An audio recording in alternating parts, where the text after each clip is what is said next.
ada oknum tanda kutip. Kenapa sih notaris itu kebal hukum? Berapa sih kalau cuma 10 juta, 20 juta? PPAT notaris pilih mana?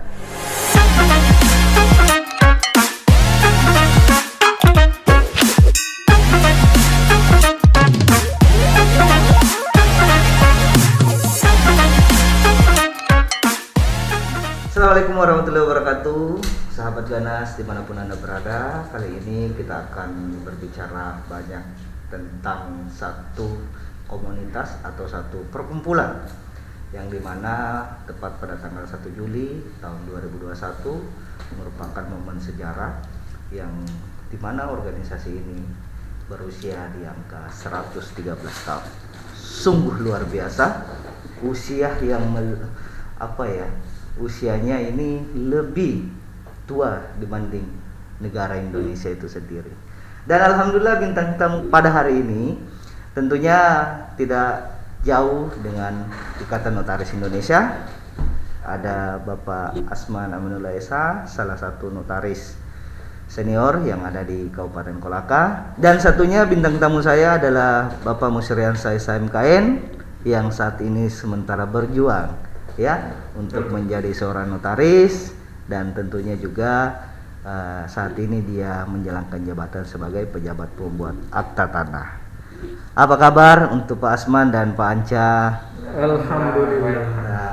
Alhamdulillah baik. Terima kasih atas waktunya sudah bisa hadir di studio saya, dan tentu untuk pada kesempatan ini kita akan banyak cerita lah tentang Ikatan Notaris Indonesia, karena inilah momennya bagaimana kemudian INI ini bisa dikenal oleh masyarakat, meskipun kita memahami bahwa INI ini sebenarnya hanya kelangan-kelangan tertentu saja.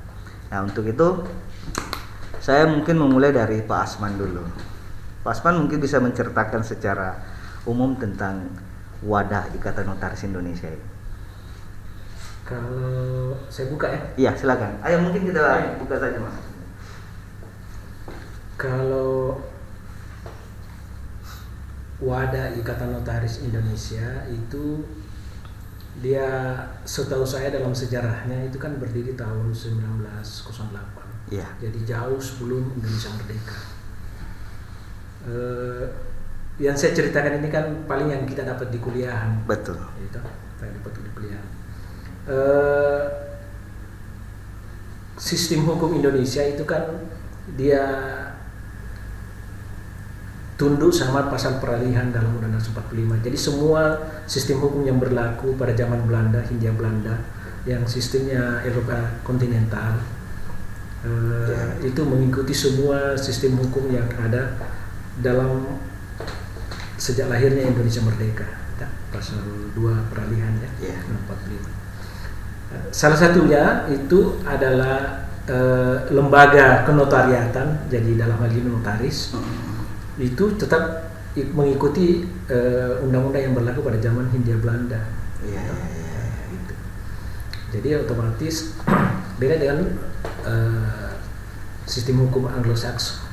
Jadi tidak dikenal dengan lembaga kenotariatan atau notaris atau pejabat publik ya, public notary, pencatatan deh. Jadi itulah sejarah. Jadi jauh sebelum Indonesia merdeka, memang lembaga notaris ini atau profesi notaris ini sudah ada. Gitu. Otomatis perkumpulannya juga sudah ada sebelum Indonesia merdeka, dan terbukti kan secara resmi saya tidak bisa hafal siapa yang mendirikan. Ya, siapa yang mendirikan, siapa berapa orang, tetapi tercatat dalam sejarah Ikatan Notaris Indonesia hingga hari ini bahwa dia itu lahirnya tanggal 1 Juli tahun 1908. Oke. Saya kira itu gambaran yang apa namanya, sekiranya saya bisa ingat ya. Siap. Jadi itulah tadi penjelasan dari Bapak Asman Aminullah menjabarkan secara ringkas terkait dengan sejarah terbentuknya INI itu sendiri. Nah, mungkin Panca bisa sedikit bercerita tentang INI, kenal INI di mana, ya kan? Kemudian apa yang Anda ketahui tentang organisasi ini? Terima kasih Pak Menit. Mungkin kalau bicara histori mungkin sudah dijelaskan tadi sama Pak Asman mengenai Ikatan Notaris Indonesia mulai tahun 1908. Mungkin kami ini yang masih muda-muda ya artinya warisan lah dari sejarah itu. Mungkin kita yang masih muda ini yang melanjutkan perjuangan para Ikatan Notaris Indonesia, bagaimana marwah profesi notaris masih bisa terjaga dari dulu hingga sekarang, seperti itu. Bicara Ikatan Notaris Indonesia, itu adalah perkumpulan yang berbadan hukum, di mana suatu tempat atau wadah berkumpulnya seluruh pejabat umum yang ada di Indonesia yang diberi wewenang oleh negara untuk membuat akta otentik atau kewenangan lainnya yang diatur oleh peraturan perundang-undangan, seperti itu. Jadi pejabat umum yang dimaksud itu adalah notaris. Ya. Oke, baik. Mungkin Pak Asman bisa menjelaskan juga atau menceritakan tentang eksistensi IENI. Saya masuk lebih spesifik lagi. Eksistensi IENI dalam sepak terjangnya di Kabupaten Kolaka. Di Kolaka ya? Iya. Tidak terlalu banyak bisa diceritakan karena INI itu kan terkait dengan personnya, ya. Jadi person notarisnya. Kemudian nanti pertama ada notaris di sini kan tahun 1996. 1996 itu notaris pertama. Notaris pertama Bapak Ibu Tina Hairani Bungkasi SSA. Oh, notaris pertama di Kabupaten Kolaka. Notaris kedua saya tahun 1999. Ya. Sudah puluhan tahun ya? Berapa tahun itu, Pak? 99 ya 21 lah, 22. Wah, subhanallah, luar biasa. Jadi mungkin karena tema kita ini angkat di saat momen hari memperingati Ikatan Notaris Indonesia, mungkin saya sedikit ingin menanyakan tentang notaris di masa dulu, masa kini, dan masa akan datang. Notaris atau INI? Ini beda loh. Iya. Jadi saya lebih fokus pada anggotanya. Karena kalau kita bicara tentang anggota ini, maka tentu orientasinya akan lari ke perkumpulan. Karena kita lihat kan notaris di masa yang lalu, masa kini, dan masa akan datang itu adalah tantangan bagi perkumpulan itu sendiri. Nah, melihat tiga dimensi ini, mungkin saya ingin mendengarkan pandangan Pak Asman ini sebagai salah satu anggota yang pernah menjadi ketua pengurus daerah Kabupaten Kolaka dan kemudian saat ini menjadi pengawas wilayah notaris Sulawesi Tenggara, seperti itu. Kalau saya kan pernah ketua IPAT provinsi. Oh ya. Pernah ketua ini Pengwil juga ini. Oh, sempat Pak ya, pernah ya? Pernah. Jadi sekretaris lama, kemudian jadi ketua. Artinya begini, karena jumlah notaris di Sulawesi Tenggara itu dulu masih sedikit, masih kurang 2-30 orang. Jadi penunjukan ketua itu yang punya waktu aja dan punya minat dalam berorganisasi. Saya tahun 2003 kalau nggak salah ketua IPAT itu provinsi. Saya ingat waktu ikut kongres pas habis nikah, kongres di Ancol, yang ketua yang naik waktu itu Pak Ari Supratno itu. Oh iya. Itu dia Ancol tahun sekitar 2004 kalau nggak salah. Dia ketua IPAT, ketua umum IPAT. Kalau bicara eksistensi INI atau notaris dulu dan akan datang, sebenarnya begini, pandangan saya begini. Pada akhirnya atau pada muaranya itu berbicara tentang supply dan demand. Jadi permintaan dan penawaran dan permintaan. Iya toh. Sekarang kan jumlah notaris bahkan sama dengan teman ini sudah berapa tahun? Saya baru 2 tahun. 2 tahun jadi PPT sampai sekarang belum diangkat jadi notaris. Iya.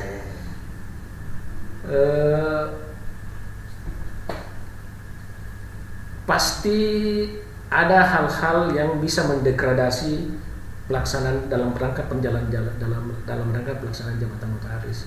Kalau jumlah over penawarannya itu semakin lebih banyak daripada permintaan, atau dengan kata lain makin tinggi pohon makin tinggi pohon pasti makin besar angin yang kena, kan? Nah, gitu. Itu dari sisi pelaksanaan jabatan. Terus resiko pelaksanaan itu juga harus diperhitungkan. Alhamdulillah mungkin kita untuk notaris di Kolaka ini belum ada yang terlalu apa istilahnya itu, yang menasional lah ya. Belum ada yang menasional. Beda yang di Kendari sudah ada, kemudian di Bau-Bau sudah ada menasional. Tapi untuk problem dalam menjalankan jabatan atau kasus-kasus yang mencuat untuk naik level provinsi sampai nasional belum ada, alhamdulillah. Jadi semoga teman-teman bisa dalam menjalankan jabatan di masa depan ini bisa lebih waspada, lebih hati-hati, dan yang penting kalau menjalankan kode etik dan peraturan perundang-undangan itu insya Allah akan terjaga dan bisa bisa aman lah bahasanya gitu. Baik. Tentu di sini kalau kita lihat di masa lalu, masa sekarang dan masa akan datang memang itu sangat berbeda, Pak. Ya kan, kalau kita melihat dari segi infrastruktur hukumnya itu sangat berbeda. Ya kan. Bagaimana kemudian di zaman dulu itu dalam pembuatan PT yang berbadan hukum itu kan masih sistem manual. Dan sekarang itu sudah mulai berkembang dengan dibantu oleh payung hukum yang ada dengan sistem online dan sebagainya. Nah, menurut pandangan Saudara Anca ini, yang saya tahu pasti sudah bisalah mengenal yang dalam dunia kenotariatan, ya kan? Pandangan Anda terkait dengan tantangan notaris sekarang ini, ya, ketimbang dengan notaris dulu yang dimana infrastruktur hukumnya itu masih kurang mendukung. Menurut Anda gimana? Terima kasih. Sebelum saya mengarah kepada pertanyaan Pak Wandi, mungkin saya sedikit cerita. Iya. Mengapa sampai saya kenal yang namanya notaris? Iya.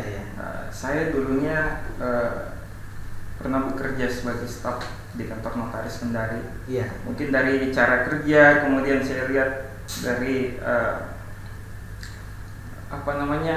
profesi itu memang betul-betul profesi mulia. Saya lihat, wah, lumayan. Maksudnya saya nggak melihat mengarah ke finansial dulu, tapi melihat wah, ini profesi yang betul-betul akan berkembang nantinya, seperti itu. Nah, kenapa saya tidak coba? Apalagi waktu itu bos saya sebenarnya ada beberapa tawaran menjadi legal di bank, bahkan ada beberapa yang sudah diterima. Kemudian bos saya kasih pertimbangan, mana kamu mau pergi sekolah notaris atau kamu cuma jadi katakanlah pekerja. Iya. Saya berpikir bahwa kerja bank. Jadi notaris saya punya staf, saya kan tidak bekerja. Iya. Kan artinya bukan tidak bekerja, tapi tetap saya bekerja menganalisa suatu masalah, kemudian dituangkan dalam suatu akte. Namun bicara bekerja sama menjadi owner dari kantor itu sendiri itu kan beda. Seperti itulah. Maka dari itu 2013 saya kerja, 2 tahun saya kerja, 2015 saya berangkat ke Jawa untuk melanjutkan pendidikan Brawijaya Malang. Brawijaya. Ya. Sambil saya alhamdulillah keterima juga menjadi legal audit di salah satu perusahaan perbankan di Malang. 3 tahun saya bekerja seperti di bank tersebut. Kemudian saya lulus 2017 MKN. Waktu itu saya masuk kelas eksekutif. Di Malang ada Brawijaya ada kelas eksekutif. Jadi Senin sampai Jumat saya kerja, Sabtu Minggu saya kuliah. Tapi sebelum kuliah kan sudah pernah kerja di Iya, jadi sudah mengetahui seluk-beluk bagaimana secara teknisnya. Iya. Ya kan? Berapa tahun di Pak Sudirman? Saya 2 tahun. Mulai Mulai dari kerja menjahit jahit ya. ya sampai dengan mendampingi Pak Sudirman kemana-mana. Sama. Seperti itu. Sama. Saya juga waktu magang itu ya beliau ini Pak Asman ini adalah salah satu pelaku sejarah dalam karir saya. Karena beliau itu saya tidak bisa jadi notaris kalau tidak lewat pintu beliau. Itu kuncinya. Saya juga diajar menjahit. Jadi memang beliau didik saya itu dari nol. Saya masuk menjahit saja terus sampai 2 bulan saya kadang bosan. Mas Man ini ajar apa saya ini hanya menjahit. Ternyata punya luar biasa sekali. Ketika saya berkantor, ya itu tadi awal ketika ada karyawan baru saya, ya saya giring dia ke situ harus menjahit. Oke, mungkin belum dijawab ini. Ya. Jadi bicara tantangan sebenarnya begini, saya kalau kita mau bedakan notaris yang dulunya dengan sekarang mengenai prosedur dulu, iya, itu sangat beda karena kenapa bicara regulasi dulunya masih Undang-Undang Nomor 30 Tahun 2004 itu magang baru cuma 1 tahun. Ya. Sekarang dirubah menjadi Undang-Undang Nomor 2 2014 itu sudah 2 tahun. Seperti itu. Belum lagi aturan-aturan perkumpulan. Iya. Itu kalau tidak salah itu aturan perkumpulan Ikatan Notaris nomor 14 itu tahun 2017 kalau tidak salah. Itu yang pertama kita ada ujian pra ALB. Dulu tidak ada ya Pak. Iya. Ujian pra ALB. Jadi kita belum bisa dikatakan sebagai anggota luar biasa Ikatan Notaris Indonesia kalau belum lulus. Oh gitu. Seperti itu. Jadi setelah lulus itu baru bisa kita ada nomor registrasi diberikan sebagai anggota luar biasa. Kemudian tidak cukup sampai situ. Kemudian lagi dulunya itu dulu nggak ada magang bersama ya Pak. Ada. Nah ini yang sekarang Pak magang bersama itu 4 semester. 4 semester ya. Kembali kuliah atau bagaimana? Jadi sambil magang 24 bulan itu sebagaimana yang dituangkan dalam tidak salah pasal 3 Undang-Undang Jabatan Notaris seperti itu. Itu di samping itu kita setiap semesternya ada magang bersama yang dilaksanakan oleh Penwil Ikatan Notaris Indonesia. Jadi setiap 6 bulan wajib 1 semester, 6 bulan sampai 24. Nah, tidak berhenti situ Pak. Ada lagi syaratnya. Syaratnya apa? Mengumpulkan poin. Dulunya 30. Bagaimana kita? Saya dulu kan, untungnya saya dulu di Jawa mengumpulkan poin. Jadi seminar kan paling banyak di Jawa Pak yang diadakan. Penggil Jateng, Jatim, sampai ke Jakarta kita kejar poin ya. Karena kalau tidak seperti itu tidak ikut UKM. Ya, barulah. Namun ada sedikit diberikan keringanan itu menjadi 18 poin. Oh begitu. Dari 18 poin itu ya alhamdulillah bisa tercapai, magang bersama bisa tercapai, semua barulah ikut ujian kode etik. Alhamdulillah lulus Pak. Tapi ada lagi, bukan sampai di situ. Setelah lulus saya pikir dulunya kan langsung daftar kemudian diangkat. Sekarang enggak Pak. Ujian lagi.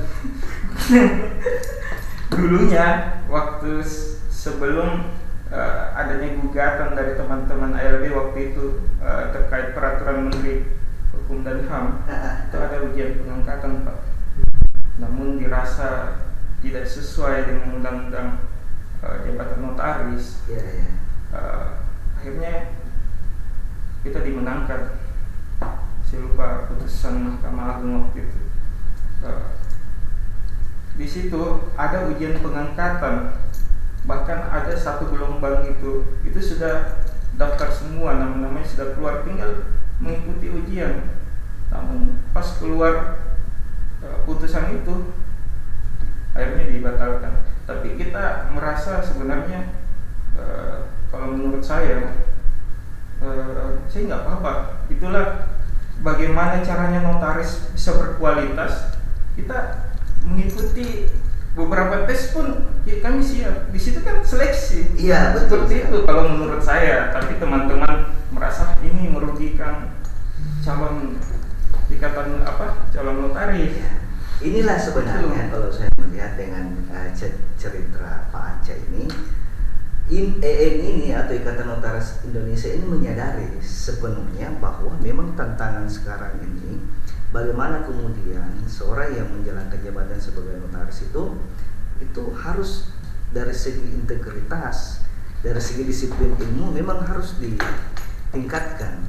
Sehingga makanya karena kenapa infrastruktur hukum inilah yang kemudian memberikan ruang bahwa notaris itu tidak hanya sekedar membuat akta, tapi dituntut untuk betul-betul memahami dan bahkan kalau bisa melakukan penemuan hukum, kan seperti itu.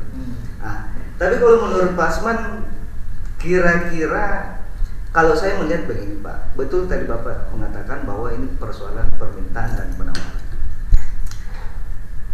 Sekarang bagaimana peranan INI, ya kan, dalam mengatasi masalah-masalah eksternal untuk anggotanya? Salah satunya mungkin, ya kan, mungkin kita berbicara satu prinsip instan. Karena masyarakat ini selalu melihat bahwa notaris ini eksekutif, ya kan, dari segi material dan sebagainya itu artinya menjaminlah kehidupan bagi siapapun yang menjadi notaris. Nah, ini yang membahayakan sebenarnya. Sehingga ketika dia menjalankan jabatannya, wah, mau instan, notaris seperti ini, notaris seperti ini. Coba itu hampir semua pekerjaan sebenarnya. Ya, berkena dengan sunnatullah kayaknya itu ya. betul. Jadi semakin pendidikan atau pekerjaan itu memassal, sedangkan permintaan terbatas, itu pasti ada persaingan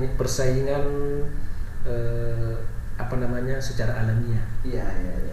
Dan pasti dibumbui dengan hal-hal yang negatif. Maksudnya cara mencari klien, ya. Iya. Nah, jadi itu hukum alam. Itulah yang Pak Wandi katakan itu mendegradasi dalam hal pelayanan atau kualitas notaris dalam memberi pelayanan. Dan terbukti kan hampir tiap hari, bahkan ratusan itu di Jakarta itu permintaan pemeriksaan terhadap notaris dari pihak kepolisian. Iya. Dan itu sedang di Kendari juga ini banyak sekarang, nggak seperti dulu kita. Dulu kan saya sempat juga jadi majelis pengawas itu biasa memeriksa juga. Jadi dia beriringan memang itu. Memassal banyaknya notaris sekarang. Iya. Pekerjaan mungkin juga orang bilang dalam teori ekonomi ya, pertama notaris itu direct ukur atau kemudian pekerjaan direct hitung. Iya. Ya kan? Betul. Kesannya, walaupun itu tidak pasti, tapi kesannya begitu. Akhirnya terjadi persaingan yang tidak sehat. Itu sunnatullah. Jadi bagaimana menyikapi itu? Ya pandai-pandailah kita menjalankan jabatan sesuai dengan peraturan dan kode etik. Insya Allah pasti aman. Nah, sekarang kita berbicara tentang infrastruktur dulu dan sekarang ya. Itu saya kira sangat menarik. Saya kira memang kebijakan pemerintah ini lebih banyak bagusnya daripada tidaknya ya. Seperti misalnya kalau dulu itu setengahnya kita bikin pengesahan PT, itu dulu bahkan pecah rekor kalau kita sudah anggap 1 bulan. Padahal ini sekarang kan paling lama 2 hari. Iya betul. Lama sekali. Paling lama sekali itu 2 hari. 2 hari. Kalau dulu saya pernah manual itu dapat 3 minggu. Dapat 3 minggu dapat dari Jakarta langsung kirim ke sini. Iya. Itu dianggap sudah cepat. Jadi salah satu penemuan itu kementerian, dan memang salah satu kementerian di Indonesia ini, Kementerian Hukum dan HAM, itu luar biasa progres transparannya, kemajuannya dibanding dengan departemen-departemen lain dalam memberikan pelayanan kepada masyarakat, ya. Jadi kalau menurut Pak Anca gimana? Iya, saya lihat kalau untuk saya ini belum jadi notaris. Iya. Masih calon notaris.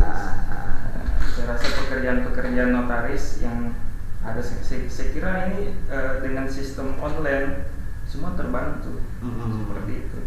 Betul yang dikatakan Pak Asman dulu untuk memohon pengesahan badan hukum itu 3 bulan ya Pak. Paling Ya, cepat 3 kalau minggu. 3 bulan itu sudah cepat dulu. Oh, gitu. Cuma dia semakin progresnya semakin bagus sampai 3 minggu manual loh. Alhamdulillah sekarang sudah terbantu. Bahkan izin-izin itu sebenarnya bukan kewenangan kita, tapi terkadang ada klien yang minta bantu untuk untuk mendaftarkan isinya di OSS, itu juga online cepat. Tapi itu bukan kewenangan kita ya. Artinya di luar dari kewenangan notaris. Jadi cukup membuat akta sampai SK badan hukum itu sampai situ aja. Tapi yang lain alhamdulillah sudah online. Ya mudah-mudahan yang lain-lainnya juga online. Begitu Pak Andi. Mudah-mudahan yang lainnya online juga. Yes. Ya, untuk menuju ke negara maju pasti. Ya, itu akan kita diharapkan dengan pelayanan yang berbasis digital seperti itu. Baik, Pak Asman, mungkin bisa diberikan sedikit harapan sebagai anggota, kemudian yang pernah menjadi ketua, baik itu ikatan PPAT ataupun ikatan notaris, baik skala daerah ataupun wilayah, bahkan sekarang ini sedang menjalankan sebagai majelis pengawas notaris, yang mungkin bisa memberikan sedikit pandangan tentang kenapa sih notaris itu kebal hukum kayak gitu. Kalau berbicara kebal hukum itu kan bahasa awam. Ya, bahasa awam. Notaris itu kan dalam menjalankan jabatan kan itu perintah undang-undang. Ya. Makanya papan nama kita itu kan tidak boleh dibayar pajak. Ya.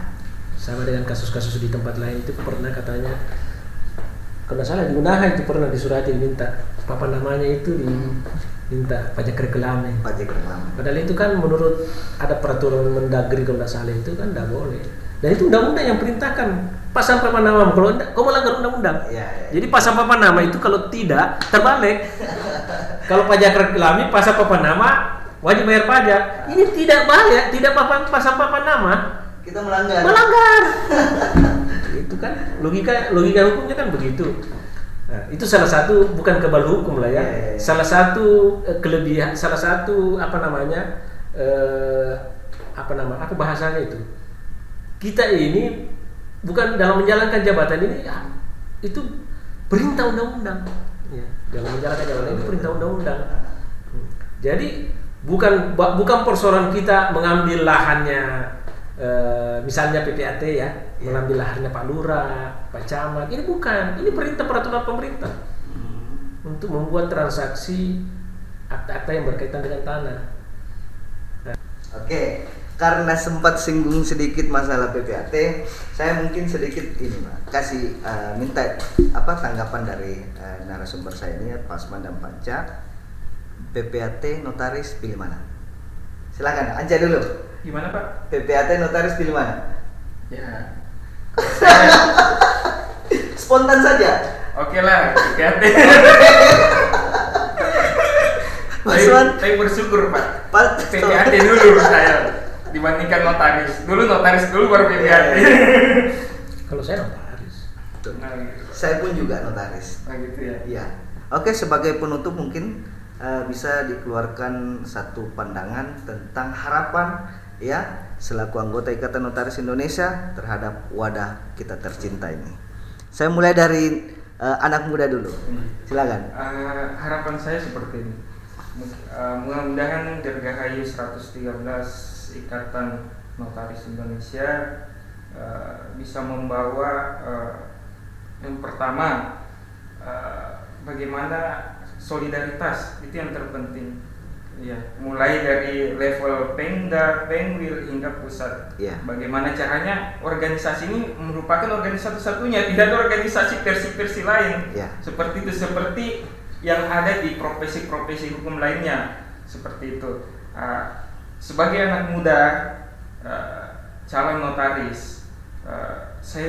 Harapan saya bagaimana bisa kami diberi bimbingan sebagai notaris yang betul-betul menjalankan profesi dengan menegakkan aturan dan kode etik agar tidak sesat. Kenapa saya katakan sesat? Sebenarnya begini, ada mungkin senior kita melakukan itu, kita juga tiru, padahal itu salah. Begitu. Itu harapan kami, semoga kita bisa dibimbing, artinya sama senior baik yang ada di Pemda maupun hingga pengurus pusat.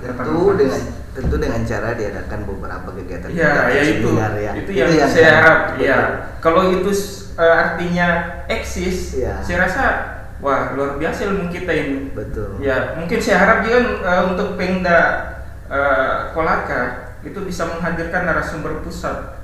Artinya memang betul-betul jangan seperti ini terus. Yang kita inginkan untuk pengurus kedepannya supaya tambah poin juga. Poin sudah cukup, sudah lulus Pak Wandi, hanya menunggu PPKJN yang saya rasa ini sudah seperti itulah aturannya. Oke, mungkin Pak Asman. Kalau saya tekankan dalam menjalankan jabatan organisasi ini memang mau tidak mau memang harus memberi pencerahan, mengayomi, dan apalagi dia wadah satu-satunya, itu undang-undang yang bilang kan wadah satu-satunya. Jadi harapan saya kalau organisasi mudah-mudahan teman-teman contohlah yang baik gitu. Karena dalam menjalankan jabatan teman-teman ada yang begitu, ada oknum tanda kutip yang kalau menurut saya tidak patut ya. Nah, cuma itu tadi, kalau Anda punya jantung tambahan bisa tidak tidur itu. Kalau dalam menjalankan jabatan tidak sesuai dengan SOP. Intinya mengikuti peraturan. Iya. Jadi prinsipnya saya jangan coba-coba melanggar SOP sekalipun itu ada oknum ya. Kalau dikatakan senior menjalankan begitu jangan ikuti. Ya. Kalau sudah salah ya sudah. Kalau salah tidak bisa karena nanti tidak tidur Pak. Tidak bisa. Saya dari dulu saya sudah, kalau ada yang tanya teman-teman, saya bilang 1 malam 2 malam itu bisa sampai 1 bulan kita tidak bisa tidur. Berapa sih kalau cuma 10 juta, 20 juta? Tidak bisa. Daripada biaya gugatan kita digugat ganti rugi. Apalagi pengacara yang sudah juga mengerti tentang proses pembuatan akte. Jadi saya pikir itu jangan ditiru lah oknum-oknum itu. Dan mudah-mudahan kedepannya kita ini karena memang mau tidak mau ini organisasi memang satu-satunya. Jadi pandai-pandailah ya, pandai-pandailah teman untuk saling berbagi, mengisi. Apakah dalam bentuk diskusi-diskusi informal. Sebenarnya memang kita perlu bikin bukan lembaga kajian, tapi sebenarnya kayak dulu arisan itu tidak pernah jalan. Aduh, ini kritik untuk ketua sekarang. Ini aku tanya mengeluh ini. Bagaimana Pak Ketua? Saya kira begitu. Yang saya paling terkesan itu tentang ada senior, ada oknum lah ya. Itu jangan. Jadi poinnya bagi oknum yang mengerjakan satu tindakan yang mungkin agak keliru, itu jangan dibenarkan, ya. Jangan diikuti. Kalau dibenarkan mungkin dia tahu, tapi jangan diikuti. Jangan diikuti. Oke, sahabat Ganas, itulah tadi percakapan kami kedua narasumber saya yang sangat luar biasa. Jangan lupa subscribe dan like and share. Sekian, assalamualaikum warahmatullahi wabarakatuh.